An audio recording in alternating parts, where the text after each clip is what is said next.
The story of Soviet aviation is filled with daring designs, ambitious engineering, and powerful symbols of national prestige. Few aircraft captured that spirit more dramatically than the Beriev Be-6.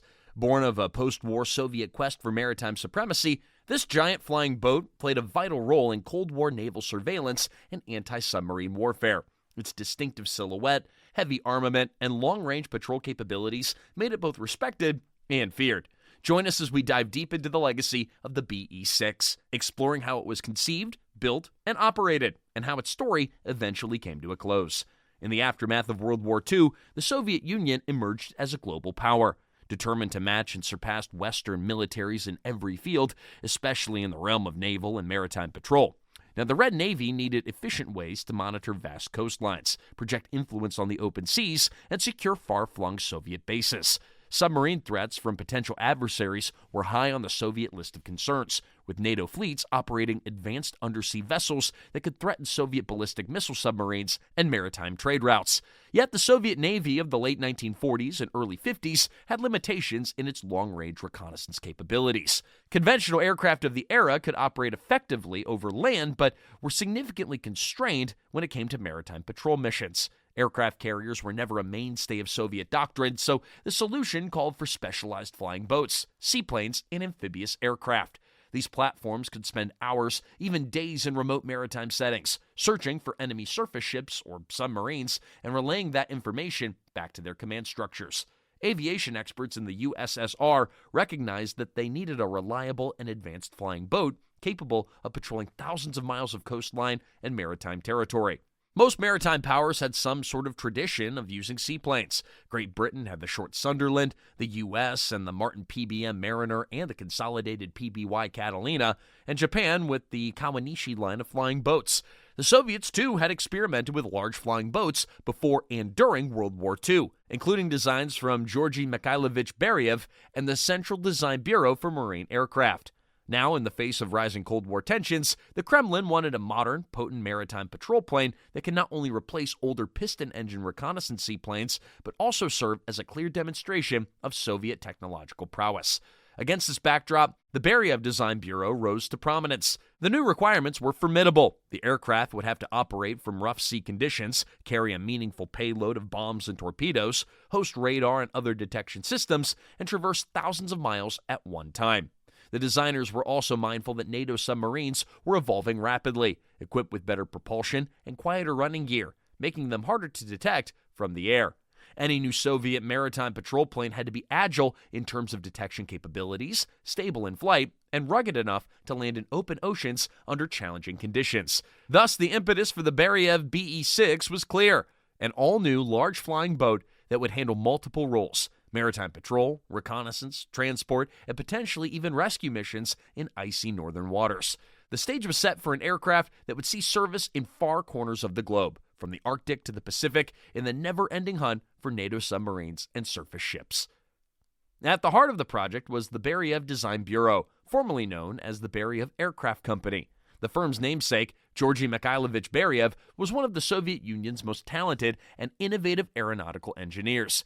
Based in Taganrog on the Sea of Azov, Beriev's team was no stranger to sea-based aviation. They had developed the MBR-2 in the 1930s, which was a modest but serviceable reconnaissance flying boat that served with distinction. Though overshadowed by more famous fighters and bombers of the Red Air Force, Beriev's earlier work laid the foundation for what would become a new generation of Soviet maritime aircraft.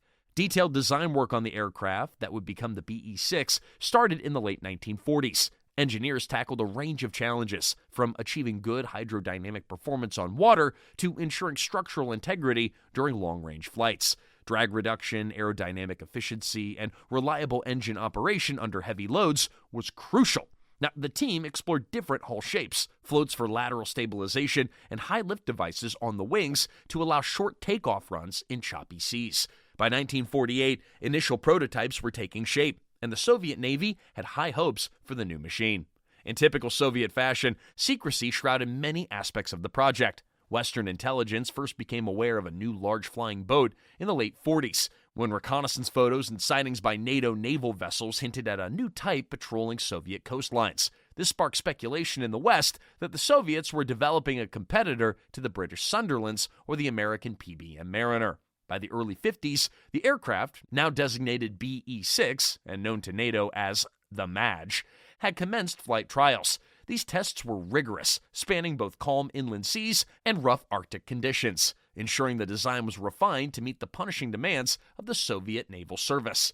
The official introduction of the Be-6 into Soviet naval aviation in the mid-50s was a point of pride for Beriev, the design bureau's hallmark: robust craftsmanship, practical engineering choices, and innovative solutions to maritime operations. It was all on full display in the Be-6. Georgy Beriev's team had achieved a significant milestone, delivering a flying boat that would stand guard over Soviet waters for decades and become a distinctive symbol of the Red Navy's global reach.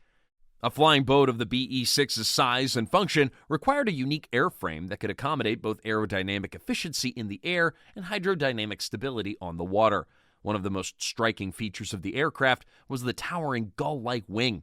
The wing design was chosen to keep the engines and propellers safely above spray from the water during takeoff and landing. At the same time, it offered favorable aerodynamic characteristics at low speeds, crucial for maritime patrol activities that often required flying slowly over targeted areas. The hull of the Be-6 was more akin to a boat than a conventional aircraft fuselage. It had a multi-step design that allowed the aircraft to break free from the water's surface tension more easily during takeoff. A large chine line along the sides directed waves away, reducing drag and improving directional stability on the water. Beriev's engineers paid particular attention to corrosion resistance, using specialized alloys and protective coatings that can endure saltwater exposure. Inspectors routinely checked for salt corrosion, ensuring that the hull remained airtight and watertight. Internally, the Be-6 carried a crew that typically ranged from 8 to 10 members, depending on mission requirements. These included pilots, navigators, radio operators, flight engineers, and gunners. The fuselage housed stations for radar and radio equipment, as well as observation windows and turrets. Because these missions could be quite lengthy, sometimes spanning many hours over open water, the interior also allowed for rest and limited food preparation facilities. Although never the picture of comfort, by Soviet military standards it was a robust and functional workspace. The tail design was another interesting aspect. A large, tall tail fin rose above the wide hull, providing directional stability both in flight and on water. High-mounted tailplanes completed the layout. Some early prototypes experimented with different tail configurations, but ultimately a single-fin tail proved the most reliable for controlling yaw in windy conditions, which are particularly challenging for seaplanes. Because the Be-6 needed to operate from coastal bases with minimal ground infrastructure, it was typically outfitted with beaching gear. These were detachable landing wheels and auxiliary structures that crews could attach when bringing the flying boat onto a slipway or ramp. The aircraft was never designed for conventional runway landings, although some amphibious modifications were tested. In general, the primary environment for the Be-6 remained water, and any land-based handling required specialized equipment to maneuver it safely. One of the biggest challenges in designing the airframe was ensuring enough buoyancy and stability for open ocean landings. The wings were fitted with large stabilizing floats, sometimes referred to as sponsons, on their underside. These floats would retract upward in flight to reduce drag, and then pivot down for water-based operations. This combination of a boat hull, retractable floats, and a gull-wing arrangement gave the Be-6 its characteristic shape and presence, making it an unmistakable sight whether floating on a harbor or lumbering above the waves on maritime patrol. Now, powering a large flying boat posed a set of complex challenges, from the need for reliable power output over long distances to the requirement of withstanding exposure to salt-laden air. The Beriev Be-6 turned to a pair of massive Shvetsov Ash-73 radial engines, 18-cylinder air-cooled power plants based on a design lineage that traced its origins to the Wright R-1820, which the Soviets had produced under license before and during World War II. The Ash-73 was further improved and indigenously developed to produce robust horsepower, ensuring that the Be-6 could handle heavy loads of fuel, armament, and specialized equipment. Each engine was housed in a large nacelle atop the wing, driving four-blade propellers designed to operate effectively at relatively low flight speeds. The engines typically provided around 2,400 horsepower each, though actual output varied depending on the model and modifications over the aircraft's production run. Fuel capacity was substantial, stored in wing tanks and portions of the hull, giving the Be-6 a remarkable range for its era. While the official figures varied over time, it's not unusual for a fully fueled BE-6 to undertake missions exceeding 2,400 nautical miles, which is about 4,400 kilometers, a range more than adequate for patrolling wide swaths of the ocean. Top speed was never the BE-6's strong suit, with a maximum speed in the neighborhood of 310 to 320 kilometers an hour, about 170 knots. It was no match for the modern jet aircraft of the Cold War era, but speed was not its primary mission parameter. The BE-6 needed endurance, the ability to loiter at relatively low speeds, and the capacity to lift heavy payloads, including bombs, torpedoes, depth charges, and specialized electronic equipment. Its cruising speed hovered around 250 kilometers per hour, which balanced fuel efficiency and flight stability. Operating a large pair of radial engines in a maritime environment meant dealing with the constant salt spray and humidity. This required more frequent maintenance checks and occasional engine washes to prolong service life. Flight crews had to be vigilant about oil leaks, seal failures, and corrosion. Still, radial engines possessed an inherent ruggedness and reliability, well suited for the Soviet Union's often remote and underdeveloped bases. Jet engines of the time, by contrast, were more sensitive to foreign object damage and less tolerant of the rough conditions on and around salt water. But despite its size, the BE-6 demonstrated surprisingly decent handling characteristics on the water. The gull-wing design provided lift at lower speeds and assisted in shorter takeoff runs. Pilots could get the aircraft onto the step, which is the point at which the hull planes across the water relatively quickly, though fully laden takeoffs in high seas remained a daunting challenge. Once airborne, the flying boat cruised steadily, with a few reports noting mild vibrations from the radial engines. Turbulence at low altitudes near the ocean surface was a constant factor, but the overall flight performance met the Soviet Navy's needs. When it came to the rough weather landings, the large hull and stabilizing floats allowed the BE-6 to settle into the water with a level of control not often seen in smaller seaplanes. Still, extreme caution was required in high seas, and many missions were planned around calmer weather windows. Yet the capability to land in open waters, even in relatively rough conditions, gave the BE-6 an advantage over land-based patrol aircraft of the time, which might have to divert to distant runways in the event of a mechanical or fuel emergency.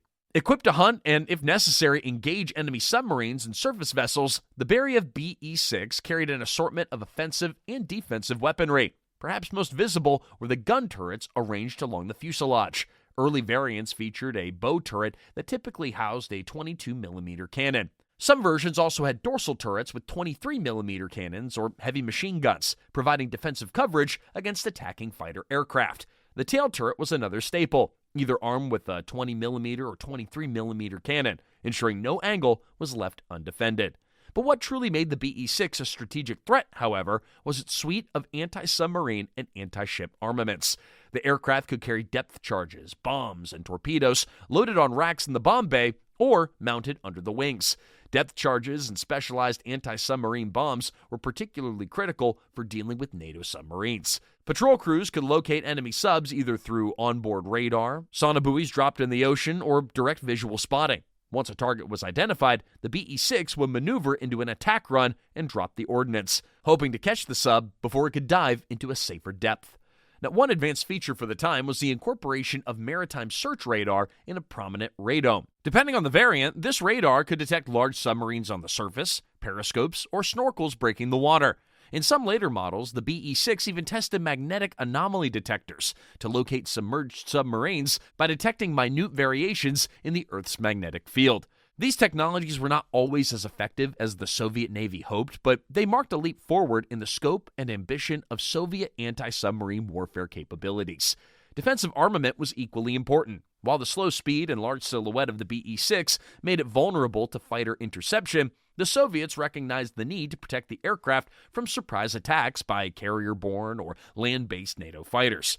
Consequently, the crew could fire in multiple arcs, covering the front, top, and rear. The 23mm cannons in particular packed a punch, though it was often the skill of the gunners and the element of surprise that would determine an engagement's outcome. Another factor to consider was the role of the BE-6 as a mine layer. Although not its primary mission, the aircraft could drop naval mines into strategic choke points, harbors, or shipping lanes.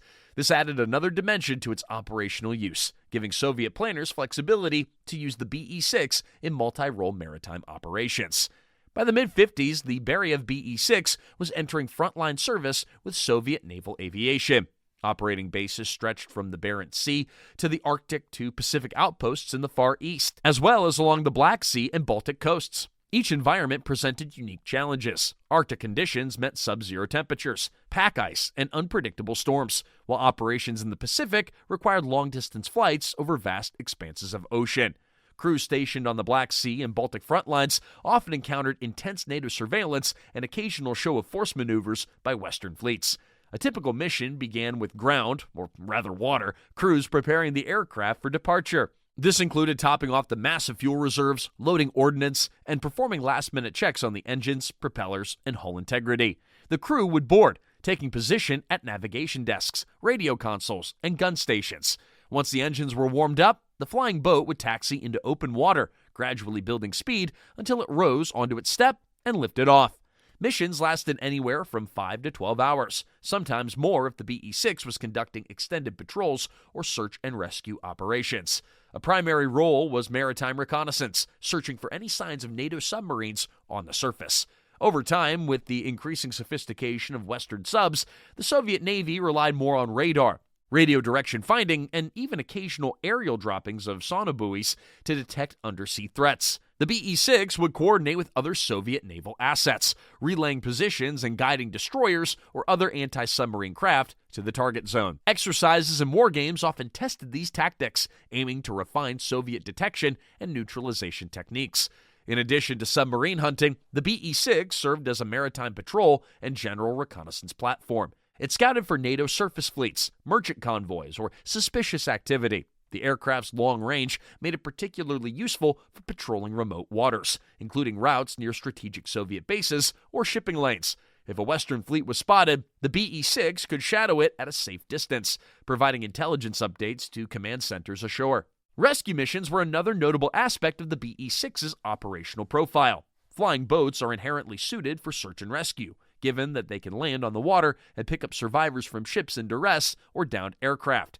There are documented instances of the Be-6 being used in emergency medical evacuations from isolated Arctic stations or merchant vessels. Though overshadowed by its military role, this humanitarian function was valued, demonstrating a versatility beyond pure combat tasks. Whether patrolling icy northern waters or the stormy Pacific, the Be-6 was a constant reminder of Soviet vigilance. Crews rotated in and out of forward bases, refining their skills in dealing with the challenges of maintaining a large flying boat under often harsh conditions. Regular overhauls were done at specialized repair yards, where the hull was checked for cracks and corrosion. The engines were surfaced, and avionics and weapon systems were upgraded or replaced. By the early 1960s, the Be-6 had firmly established itself as a mainstay of Soviet maritime operations, continuing to serve for many more years. Now, during the height of the Cold War, NATO submarine captains knew to keep an eye on the skies for Soviet patrol planes. Alongside the more modern turboprop II-38 and Tu-142, the Beriev Be-6 was a recognized asset in the Soviet maritime reconnaissance arsenal. NATO designated the aircraft MAJ, and while it may not have been technologically advanced maybe as some of its Western counterparts, it earned a reputation for resilience and unpredictability.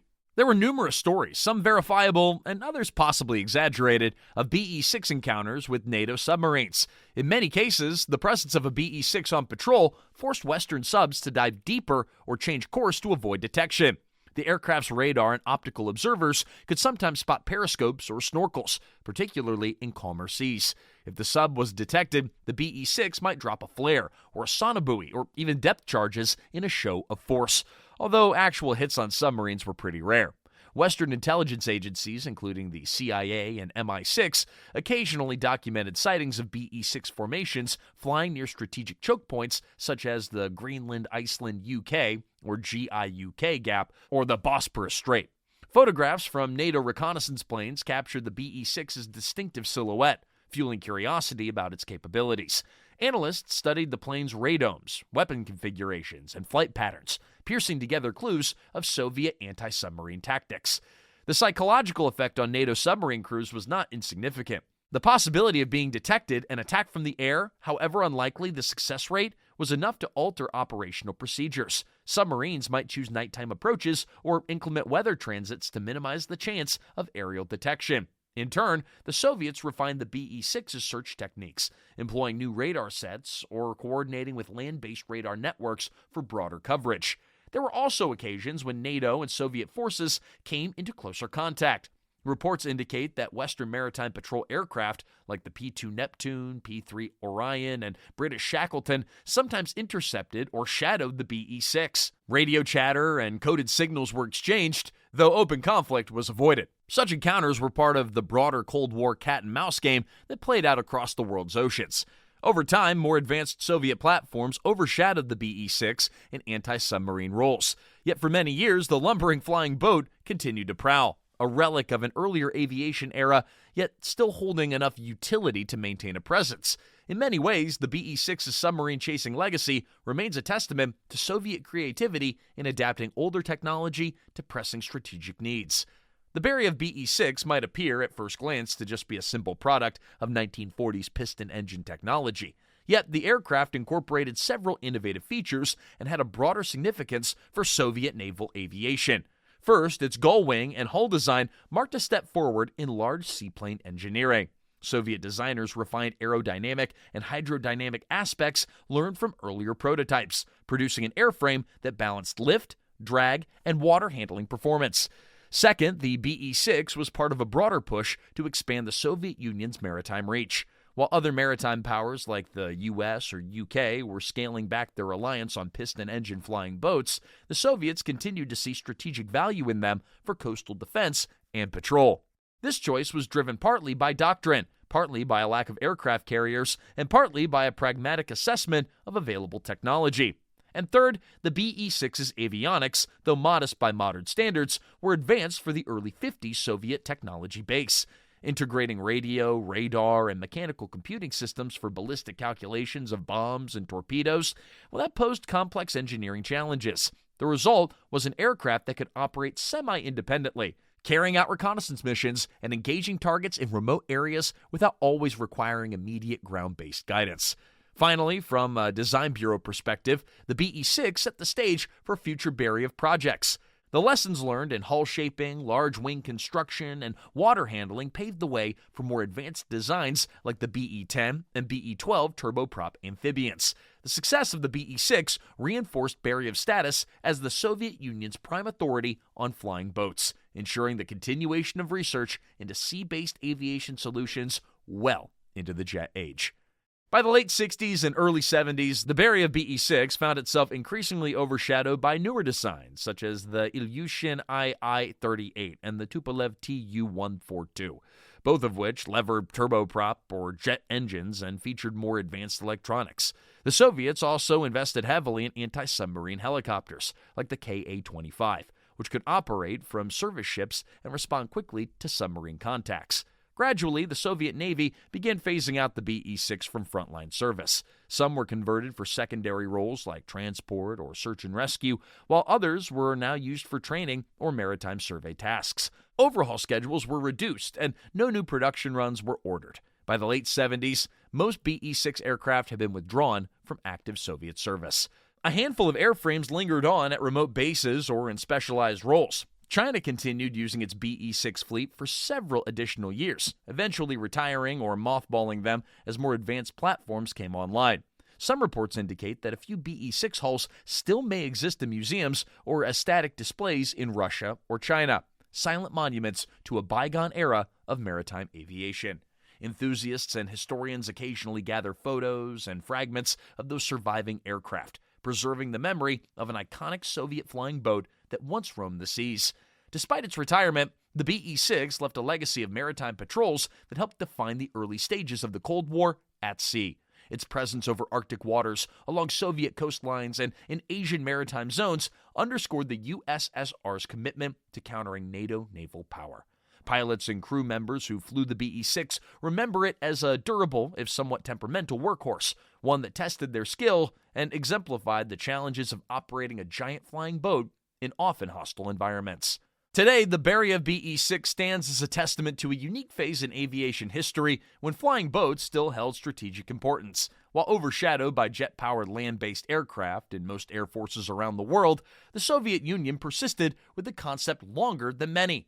This persistence was driven by geographical realities, the extensive coastline, remote Arctic territories, and limited aircraft carrier force that all created niche roles where a large flying boat could excel.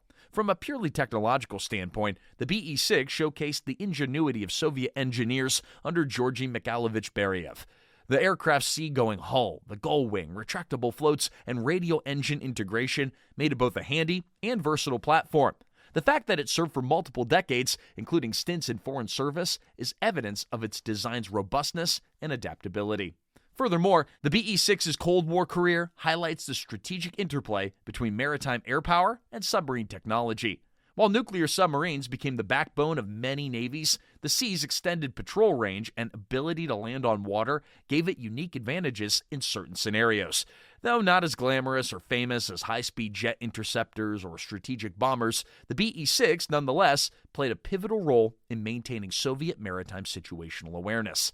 For aviation enthusiasts and historians alike, the Beriev Be-6 remains a fascinating study. Its distinctive profile and operational record recall a time when seaplane bases dotted coastlines, and crews embarked on long oceanic patrols to track potential adversaries.